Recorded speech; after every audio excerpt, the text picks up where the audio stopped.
많은 것들이 인간의 편리를 위해서 개발되어지고 또 만들어집니다. 그러나 무분별한 사용과 또 용도에 맞지 않는 그러한 사용을 함으로 인해서 오히려 피해를 입히는 그러한 경우들이 많이 있습니다. 미국에서는 총기 사고가 많이 일어나죠. 사냥을 할 때든지 혹은 자기 방어용으로 총기를 사용하는 사람들이 많이 있지만 이것이 잘못 사용되어지고 그래서 무고한 생명을 앗아가는 그런 일들이 우리 가운데 끊임없이 일어나고 있습니다. 심지어는 어린아이들, 아주 어린 아이들이 총기를 가지고 놀다가 봉변을 당하는 그런 경우들도 일어나는 것을 보게 됩니다. 그렇기 때문에 총기를 사용하는 데 있어서는 규제가 반드시 필요한 것입니다. 스마트폰이라고 불리는 이 휴대폰 대부분 사용하고 계십니다. 이 스마트폰은 전화를 걸고 받는 그런 용도에 이제는 사진기, 컴퓨터, 녹음기, 메모지, TV 등등 우리가 알지 못하는 아직도 이 전화기 안에 어떤 기능이 다 있는가 여러분들이 다 알지 못하는 그러한 기능들이 수없이 많이 있습니다. 이 전화기의 발명으로 인해서 전 세계 어디나 빠르게 연락이 가능하고 편리해진 것이 한두 가지가 아닙니다. 그러나 사람들이 무분별하게 이 스마트폰 사용함으로 인해서 많은 피해들도 발생하고 있는 것을 또 보게 됩니다. 가장 흔한 예로 예배 시에 카톡 메시지 등이 울리기도 하고 성경 찬송을 안 가지고 다니시기 때문에 이 스마트폰을 들여다보시는 경우가 많은데 그러다가 성경 찬송 찾는 것을 넘어서 다른 것을 보고 싶은 예배 중에 다른 것을 보고 싶은 그러한 충동에 빠지기도 합니다. 어려서부터 이 화면을 너무 많이 봐서 눈이 나빠진다든지 건강을 해치는 그런 경우들이 있고 아이들이 게임에 중독되어서 정서적으로 불안정한 그런 아이들이 나타나고 있는 실정입니다. 사람들 간의 대화가 줄어들고 전화를 들여다보는 그런 시간이 늘어나고 있습니다. 운전을 하면서 전화기를 들여다보니까 사고가 나기도 하고 또 전화기를 들여다보면서 걷다가 사고를 내는 그런 경우들도 늘어나고 있다고 합니다. 전화기는 점점 똑똑해져서 스마트폰이 되어가는데 우리는 점점 어리석어져서 전화기가 없으면 아무것도 할 수 없는 그런 무지한 자들로 변해가고 있습니다. 그렇기 때문에 이 전화기도 무분별한 사용을 절제하고 우리는 적당히 사용해야 합니다. 이처럼 잘 사용하면 인간의 편리를 위한 것이 되지만 무분별한 사용으로 인해서 피해를 입히는 것들이 우리 가운데 많이 존재합니다. 그런데 성령의 은사도 마찬가지입니다. 성령의 은사라는 것은 말 그대로 선물입니다. 영어로도 spiritual gift, 곧 영적인 선물이라 그렇게 분명하게 말하고 있습니다. 하나님께서 우리의 신앙의 유익을 위해서 주시는 것, 그 선물이라 하는 것입니다. 그런데 이 성령의 은사도 마찬가지로 우리가 제대로 잘 사용해야 한다 하는 것입니다. 무분별하게 성령의 은사를 사용하고 어떻게 이 은사를 사용해야 되는지 그 용도를 제대로 알지 못하고 사용하게 되면 오히려 없는 것만 못한 그러한 것이 되고 마는 것입니다. 성령의 은사를 잘못 사용하는 것이 뭐 그리 큰 피해를 입히겠는가 그렇게 생각하실 수도 있겠지만 사실 그 피해는 우리가 생각하는 것보다 큰 것일 수가 있습니다. 칼을 잘 다룰 줄 아는 사람이 칼을 가지고 있으면 그것으로 맛있는 요리를 만들기도 하고 혹은 사람의 병을 고치는 그런 도구가 되기도 하지만 어린아이들에게 칼을 주거나 혹은 나쁜 사람들에게 칼을 주게 되면 사람의 생명을 해칠 수도 있는 그런 위험한 도구가 되는 것입니다.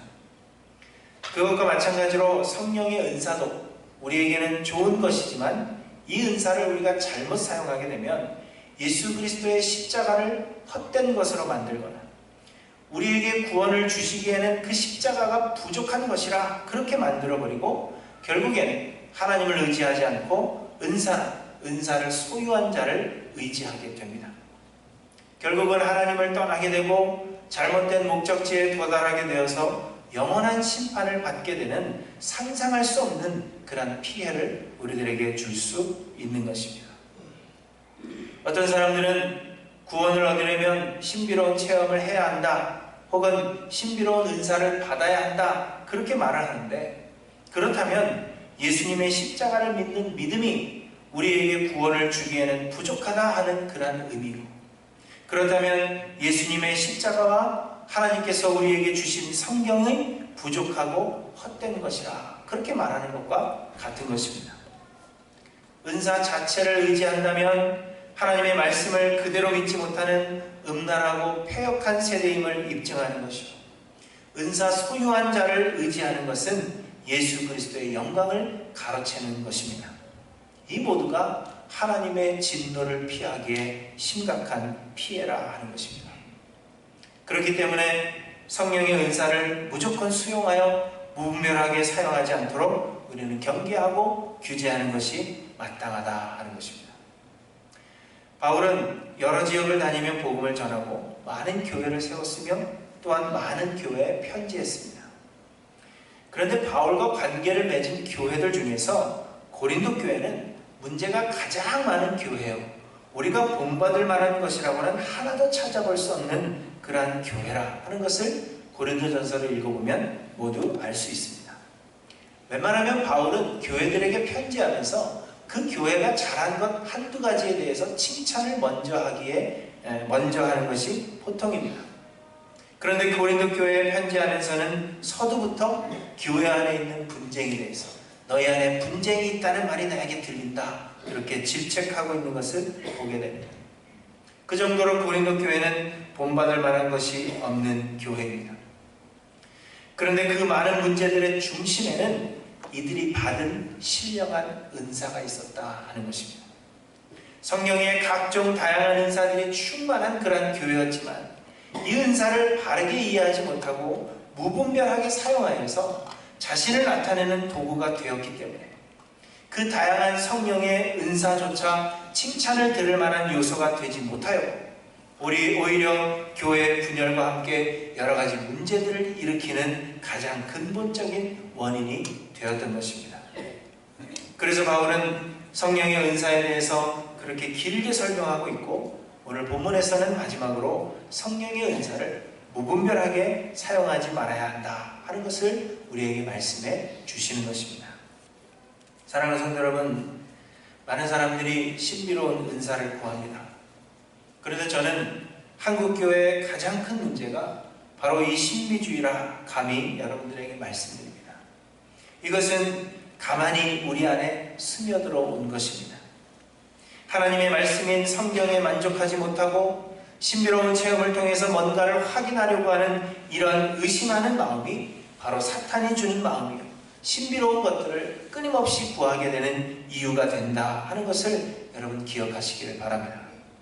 저는 우리 하일랜드 교회 성도님들이 사랑과 말씀의 은사 외에는 그 어떤 은사도 구하지 않으시기를 소망합니다. 그럼에도 불구하고 하나님께서 여러분들에게 또 우리에게 어떤 신령한 은사를 허락해 주신다면 주의 뜻을 분별하여 은사를 제대로 사용함으로 하나님의 영광만을 나타내는 하일랜드 교회가 되기를 간절히 소망합니다. 오늘 본문 말씀을 통해서 그러면 성령의 은사들을 우리가 어떻게 사용해야 하는가, 어떻게 사용하면 하나님의 뜻대로 사용할 수 있는지 몇 가지로 생각해 보고자 합니다. 첫째로는 교회를 세우는 일에 사용해야 합니다. 몇 번이고 계속해서 반복되는 말씀이지만 하나님께서 우리에게 은사를 주시는 이유는 개인의 이익을 위한 것이 아니라 그리스도의 한 몸된 교회를 위해서 주시는 것이라 했습니다. 그렇기 때문에 어떤 은사이든지 교회를 세우고 하나님의 영광을 드러내기 위한 일에 사용되어져야 하며, 만에 하나라도 그리스도의 몸을 파괴하는 일로 사용되어진다면 내 은사 때문에 교회가 파괴되고 성도 간의 분열이 일어나게 된다면 그 은사 사용하는 것을 중지하는 것이 옳은 것입니다. 오늘 본문 26절에 보시면 그런즉 형제들아 어찌할까? 너희가 모일 때 각각 찬송시도 있으며 가르치는 말씀도 있으며 계시도 있으며 방언도 있으며 통역함도 있나니 모든 것을 덕을 세우기 위하여 하라, 이렇게 말씀하십니다. 모든 것을 덕을 세우기 위하여 하라 하셨는데 영어 성경에서는 church may be built up 이렇게 되어 있습니다. 곧 교회가 세워져야 한다 이렇게 번역하고 있는 것입니다. 곧 은사들을 통하여서 교회가 세워져야 한다. 교회가 바르게 서야 한다 말하는 것입니다. 오늘 보면은 주로 공예배를 드릴 때 은사 사용에 대해서 말씀하시는데 방언을 하더라도 28절에 통역하는 자가 없으면 교회에서는 잠잠하고 이렇게 말씀하십니다. 지난주에 살펴본 바로 방언은 알아듣는 자가 없으며 방언을 통해서 아무것도 배울 수가 없고 마음에 생각하여 삶으로 열매를 맺을 수 없다 하셨습니다.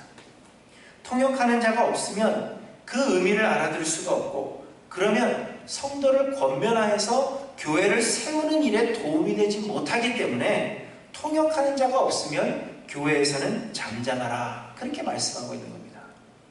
모든 은사가 교회를 세우는 데 유용하게 쓰여져야 되는데 통역하는 자가 없으면 그 마음이 알아들을 수 없고 그래서 성도들이 권면을 받지 못하고 교회를 세우는 일에 아무런 도움이 되지 못하기 때문에 교회에서는 잠잠하라 그렇게 말씀하고 있다는 것입니다.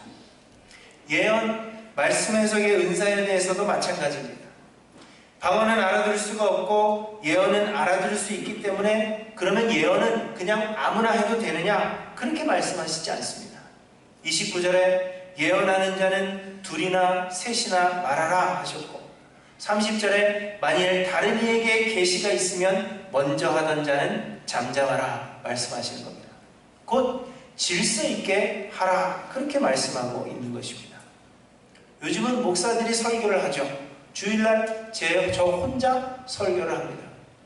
그런데 갑자기 여러분 중에 누군가가 하나님께서 주시는 예언을 받았다고 해서 제가 설교하는 중에 손들고 설교를 시작하시면 안 된다는 것입니다. 어떠한 것이 교회의 덕을 세우며 어떠한 것이 성도들을 권면하여 교회를 세우는 것인가 하는 것을 생각하여서 우리의 은사를 사용하라는 것입니다. 31절에 또 이렇게 말씀하십니다. 너희는 다 모든 사람에게 배우게 하고 모든 사람으로 권면을 받게 하기 위하여 하나씩 예언할 수 있느니라. 무질서하게 아무나 다 하나님의 계시를 받았다 예언하면 혼란스럽게만 하고 결국 성도들은 아무것도 배우지 못하게 됩니다. 그래서 교회를 세우기 위해서는 예언하는 것도 질서 있게 순서대로 하고 다른 사람에게 예언이 있으면 절제하고 양보하는 것도 필요하다 말씀하시는 것입니다. 이처럼 모든 은사는 교회를 세우는 일에 사용되어져야 하고 그렇지 않으면 아무런 소용이 없는 것입니다. 그런데 여러분 우리가 깊이 생각해야 할 것은 교회를 세우는 것이 무엇이냐 하는 것입니다. 교회를 세우는 것이 무엇입니까? 그저 교회가 수적으로 부흥하고 성도가 어떤 자신들이 가지고 있는 어떤 하나의 좋은 그러한 주제에 맞춰서 하나 되면 여러분 되는 것입니까? 소위 은사를 받았다 하는 사람들은 성령 집회를 주로 합니다. 집회를 개최하고 그곳에 참석한 사람들의 병을 고쳐주기도 하고 예언을 하기도 하고 방언을 받고자 하는 사람들을 위해서 기도해 줍니다. 그러면 그곳에 사람들이 모여듭니다. 여러분 이것이 교회가 하나 되는 것입니까? 사람들은 이 모든 것이 교회를 세우는 것이라 그렇게 자부합니다. 그러나 교회는 예수 그리스도를 머리로 한 그리스도의 몸이라 하셨습니다. 그리스도의 몸이라 하는 것은 우리의 인간적이고 세상적인 욕심을 채우는 것이 아니라 예수 그리스도의 영광이 교회를 통하여 나타나야 한다 하는 것입니다. 그리고 예수 그리스도가 교회의 머리라 하셨습니다. 몸은 머리의 지배를 받는 것입니다. 그렇기 때문에 예수님의 말씀에 온전한 순종이 이루어져야 한다 하는 것입니다. 곧 교회를 세운다 하는 것은 그저 교인이 늘어나고 수적인 부흥을 이루고 성도들이 자기가 가지고 있는 관심에 따라서 하나 되는 것이 교회를 세우는 것이 아니라 예수 그리스도의 뜻을 받들어 순종하여 예수 그리스도의 영광만을 나타내는 건강한 그리스도의 몸을 세운다 하는 것입니다. 그러므로 우리가 성령의 은사로 교회를 세우는 일에 사용한다 하는 것은 그저 교회 다니는 사람들을 도와주는 것을 의미하지 않고 온 성도가 머리 대신 예수 그리스도의 말씀을 가까이 하고 그래서 그 말씀을 믿고 순종하도록 돕는다 하는 것을 의미하는 것입니다.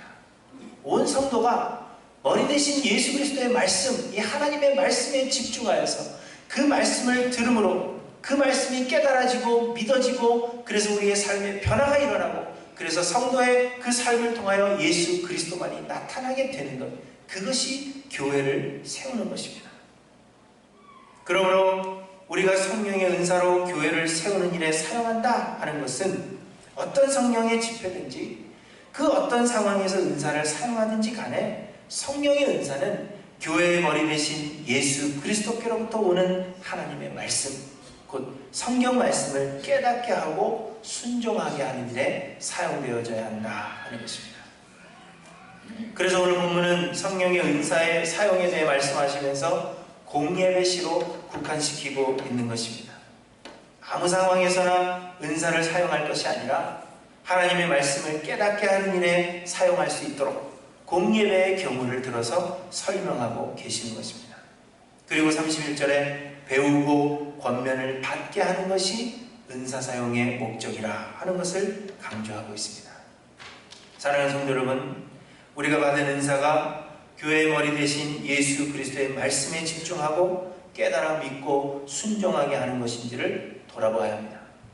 우리가 어떤 은사를 자랑하든지 은사를 이렇게 사용하지 못하면 그러면 그것은 우리에게 오히려 독이 될 수 있다 하는 것을 여러분 마음속에 기억하시기를 바랍니다. 둘째로 우리의 모든 은사는 서로의 견제를 받아야 합니다.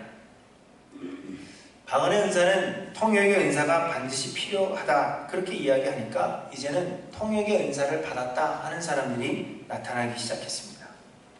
그래서 정말 통역의 은사를 받았는가 하는 것을 실험해 보았습니다. 어떤 사람이 실험해서 책에 써놓았습니다. 같은 방언을 통역의 은사가 있는 몇 사람들에게 각각 들려주고 각각 통역하도록 한 것입니다. 결과가 어떠했을까요? 이상하게도 그 통역이 사람마다 다 달랐다는 것입니다. 심지어는 같은 방언인데도 언제는 이렇게 통역하고 그 다음날 들려주니까 다른 방언이라 생각해서 또 다르게 통역했다는 것입니다. 이처럼 자신이 받은 은사가 하나님께서 주시는 은사라 스스로 믿어버리고 강하게 주장하면 이를 반박할 길이 없습니다. 하나님이 은사 주시는 것을 눈으로 확인해 본 것이 아니기 때문에 우리는 무엇이 성령의 은사인지를 알 수 없습니다. 그래서 성경은 서로 분별하고 경계하고 제재해야 한다 그렇게 말씀하고 있는 것입니다.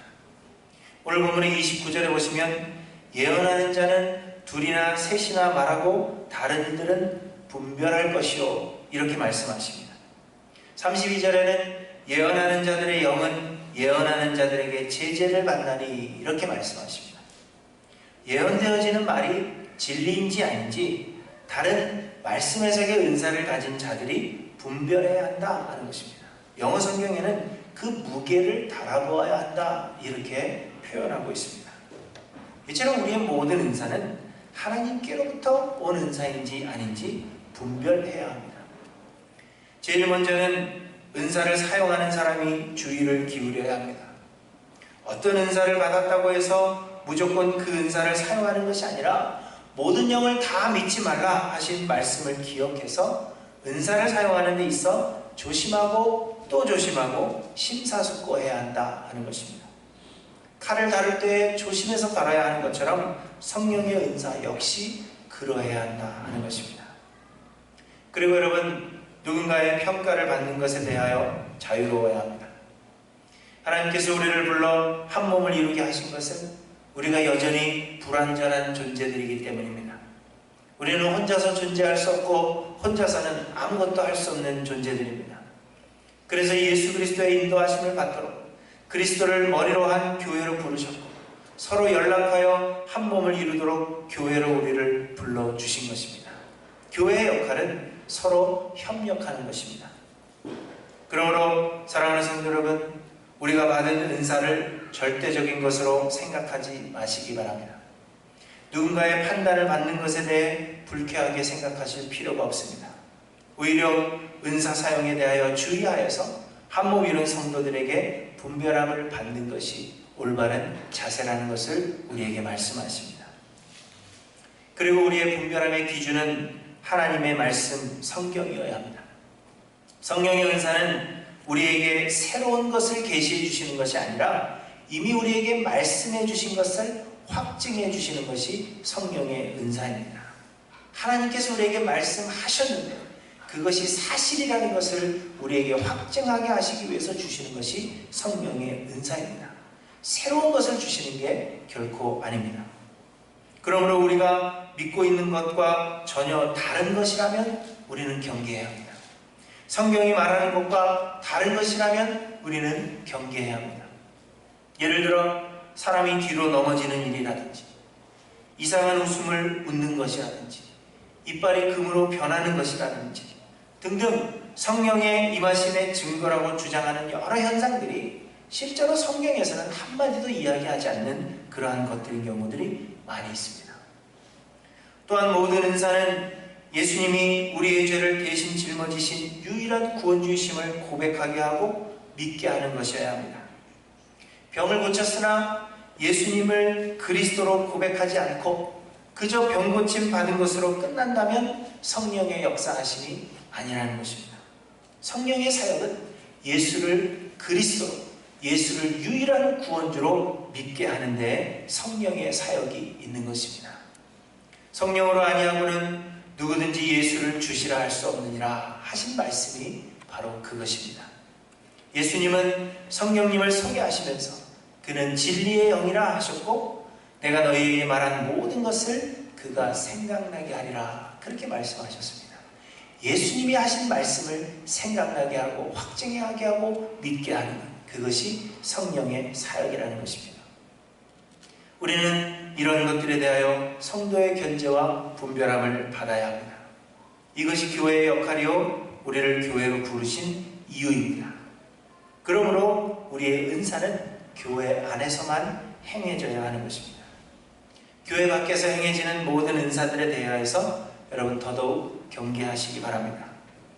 교회 밖 집회들에 여러분 참석하지 않으셔도 우리의 신앙 지키는 데에는 부족함이 없습니다. 제가 여러분들에게 분명하게 말씀해 드리는 것은 여러분이 교회 안에 충성하시고 교회의 모든 예배에 참석하시고 교회 안에서 성도 간의 교제를 나누시는 것만으로 여러분의 신앙이 충분하도록 그 신앙이 성장하실 수 있도록 제가 최선을 다해서 노력할 것입니다. 밖에 어떤 놀라운 은사가 있고 놀라운 성령의 집회들이 일어난다 하더라도 여러분 거기에 참석 안 하시는 것으로 내가 부족하다 생각하지 마시기 바랍니다. 꼭 갔어야 됐는데 그렇게 생각하지 마시기 바랍니다. 제가 책임지고 교회 안에서 여러분의 성령이 여러분의 신앙의 성장에 충분하도록 여러분에게 모든 것을 쏟아 드리겠습니다. 무분별하게 사용하는 것보다 안전하게 사용하는 것이 낫다 하는 것을 여러분 기억하셔서 모든 은사에 대하여 심사숙고하시는 저와 여러분들이 되시기를 바랍니다. 셋째로 모든 은사는 겸손함이 우선되어야 합니다. 오늘 본문에 보시면 또다시 이 여성도들에게, 여자 성도들에게 불리한 이야기가 나옵니다. 34절에 여자는 교회에서 잠잠하라.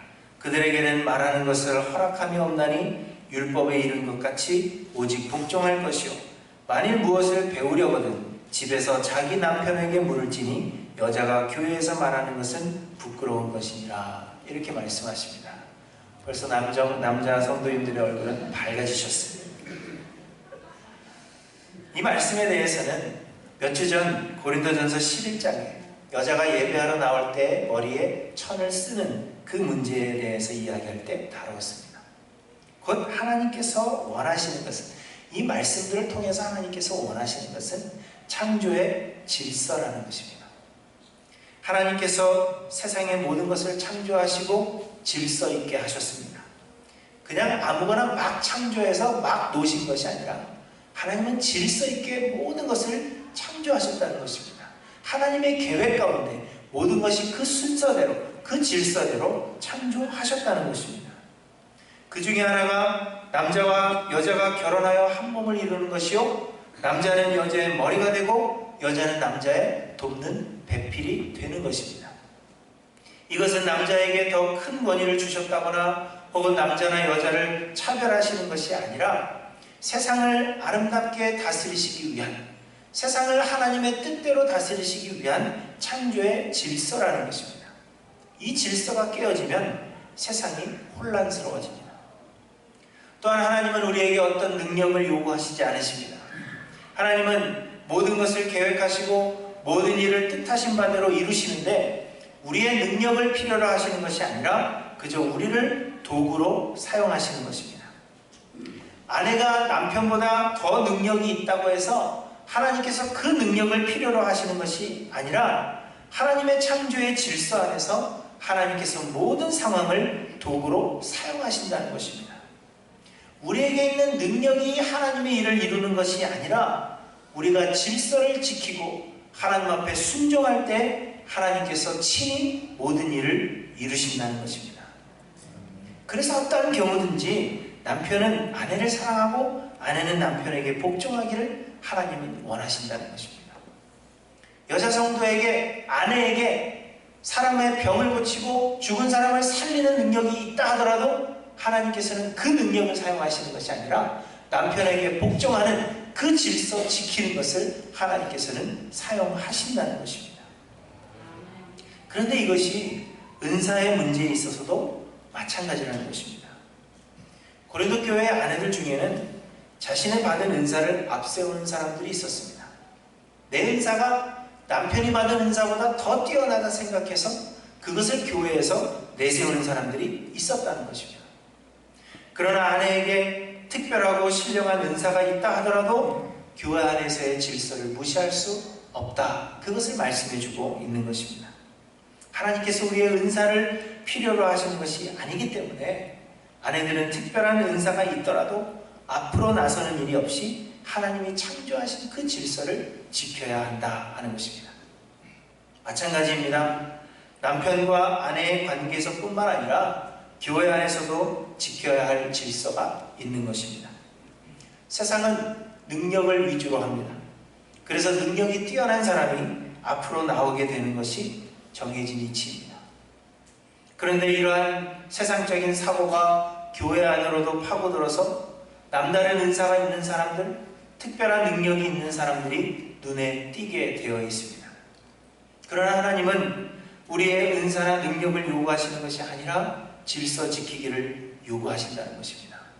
그리고 그러기 위해서는 우리가 겸손해져야 한다 하는 것을 말씀하시는 것입니다. 우리에게 특별한 은사, 아무리 뛰어난 은사가 있더라도 교회 안에 하나님께서 세우신 질서 안에서 그 은사를 행해야 한다 하는 것입니다. 우리의 은사가 일을 이루는 것이 아니라 하나님께서 모든 일을 계획하시는 대로 섭리하시는 것이기 때문입니다.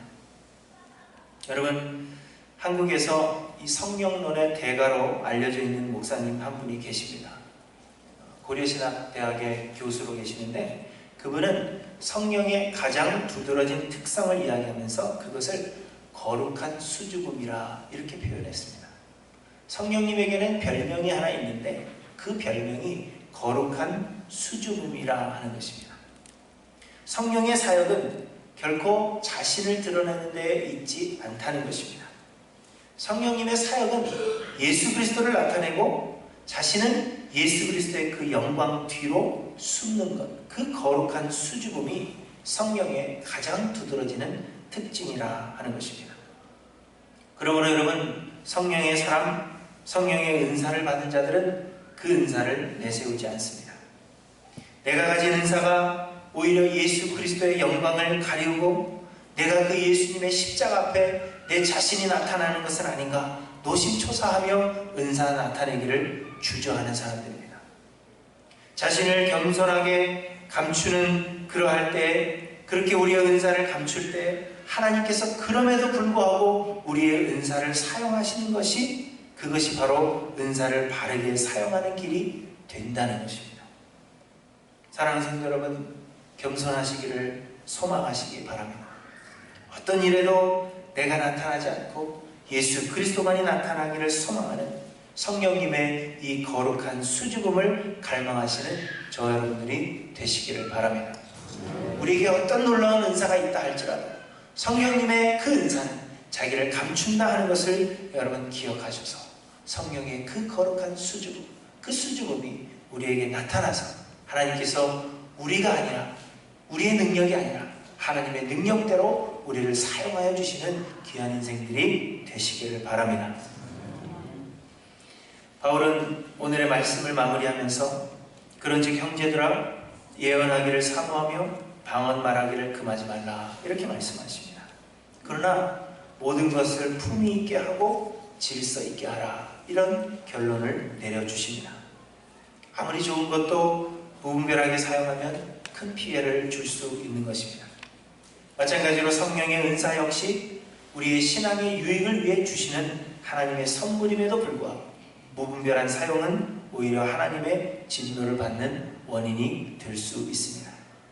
여러분, 어떤 은사든지 그리스도의 말씀에 순종하는 그리스도의 몸된 교회를 세우는 일을 위해서 사용하시고 성도들의 분별함을 사모하며 주의를 기울이시고 또 거룩한 수줍음으로 겸손히 행하실 수 있는 저 여러분들이 되시기를 바랍니다. 그래서 하나님께서 우리 주신 모든 은혜들로 말미암아 예수 그리스도의 영광으로 가득한 그리스도의 몸된 교회가 되기를 주님의 이름으로 간절히 축원합니다. 기도하십니다.